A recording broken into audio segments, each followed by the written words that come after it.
I am the Tofu Golem. Please enjoy the video. You're going to add the card now.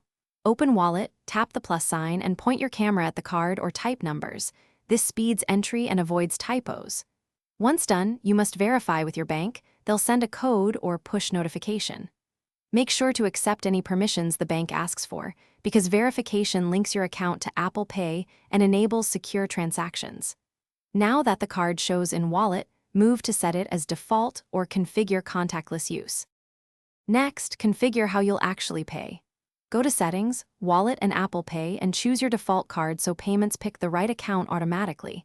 This avoids extra taps at checkout. If you use Transit, enable Express Transit for quick taps without Face ID.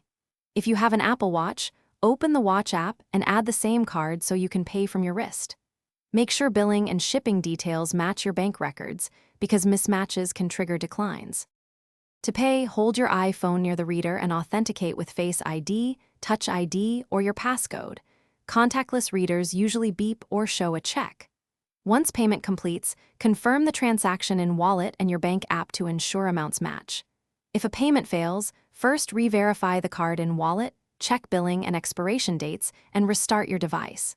If problems persist, contact your bank. Sometimes holds or security flags prevent. Thanks for watching. Consider subscribing if we helped you today.